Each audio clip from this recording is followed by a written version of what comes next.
Shalom peuple de Dieu, vous écoutez la voix du docteur Arcel Ateka de l'église Cité évangélique Compassion des âmes en RDC. Nous allons lire notre verset dans 1 Timothée, verset 5, chapitre 8. Si quelqu'un n'a pas soin des siens, et principalement de ceux de sa famille, il a renié la foi et il est pire qu'un infidèle.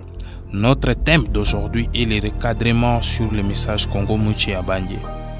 La liberté d'expression est bonne, puis autorisée dans notre pays. Mais il nous faudrait filtrer sérieusement les paroles qui sortent de notre bouche. Congo Muchi Abandye est une expression d'un sentiment de désespoir, de fatigue envers son pays. Et on se contente de maudire sa nation. Quand il dit que dans les affaires de la RDC, on ne doit pas s'impliquer car rien de meilleur sera vécu. C'est vraiment triste de voir un tel message conquérir le cœur de plusieurs Congolais. Examinons les Écritures saintes. Dans le livre de 1 Timothée, chapitre 5, verset 8, Paul, apôtre de Jésus-Christ, par ordre de Dieu notre Sauveur, et de Jésus-Christ notre espérance, parle à son fils dans la foi Timothée à ces mots. Si une personne ne prend pas soin des siens et principalement de sa famille, parlons d'abord de ça. Ces siens, ce sont des personnes qui vivent près de nous. Et la famille est l'ensemble de personnes ayant des liens parentés par le sang ou par l'alliance. Personne à la naissance avait choisi sa famille, mais c'est le choix de Dieu. La RDC est une famille de Congolais sans distinction. Dire que le Congo est un arbre du chanvre, Congo Muchi Abandye entre parenthèses, et c'est prendre soin des siens et de sa famille. En d'autres termes, on condamne Dieu pourquoi il nous a créés Congolais. Écoutons peuple de Dieu. Dieu ne commet jamais d'erreur et il ne se trompe jamais. Tout ce qu'il fait est bon. Être Congolais est une fierté car Dieu a toutes les raisons possibles au lieu de crier sur la toile comment le Congolais est mauvais. Prenons le temps d'en prendre soin. Donc, améliorons là où ça complique. Prendre soin de sa famille, comme l'apôtre Paul dit, c'est aimer beaucoup sa famille, quelles que soient les conditions de vie. N'expose pas encore les défauts de votre famille. Priez pour ta famille. En respectant ces trois éléments, on cultive l'amour envers des siens et sa famille. Jamais vous pouvez écouter un Américain prendre des propos gauches envers son pays. Par contre, ils vantent leur pays malgré tout. C'est pourquoi Dieu les bénit fortement car ils sont unis.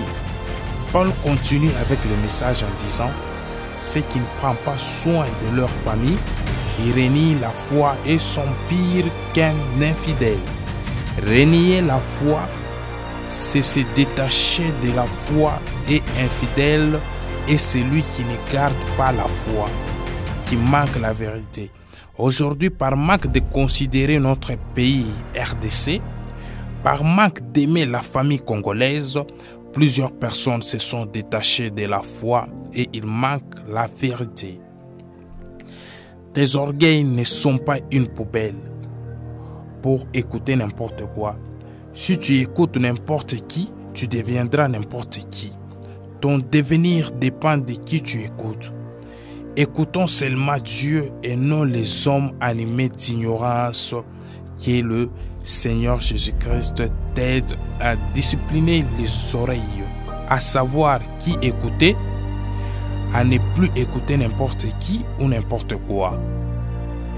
Que ceux qui ne prenaient pas soin de leurs parents, de leurs enfants, de leurs voisins, de leurs cousins, tantes, oncles, églises et de notre pays, et outre par la lumière de l'évangile du salut, reprenons notre foi en Jésus-Christ. Sans la foi, il est impossible de vivre ce que nous avons prié. Raison pour laquelle les pays ratent souvent le décollage vers la stabilité parce que certains espèrent que c'est chanvre. Église, écoutez, avec du chanvre, on fabrique des vêtements, des nourritures, des maisons, des médicaments, des papiers, des pétards. Je déclare avec un ton prophétique sur la RDC. La RDC va vêtir beaucoup des âmes au nom de Jésus-Christ. Le vêtement ne sera pas encore une casse-tête. La RDC va nourrir des milliers de familles car Dieu nous aime plus. La RDC va loger des grands hommes de Dieu et conserver la parole de Dieu sans distorsion. La RDC va soigner beaucoup de gens. Comme jadis les étrangers venaient chez nous, c'est possible de revivre ces moments par l'aide de Dieu. La RDC sera lue et suivie partout grâce aux exploits qu'ils apprendront des Congolais. La RDC va exploser sur tous les plans économiques, financiers et religieux. Aide-moi à dire ceci, s'il vous plaît. La RDC est dans le cœur de Dieu et je suis congolais pour une raison juste. Notre requête de prière d'aujourd'hui est de dire: Seigneur Jésus-Christ, aide-moi à bien m'exprimer sans trouble ni confusion. Jésus-Christ, je veux prendre soin de ma famille biologique, ecclésiastique et congolaise. Seigneur Jésus-Christ, agrandis ma foi pour exprimer tes promesses. Que Dieu vous bénisse, peuple de Dieu.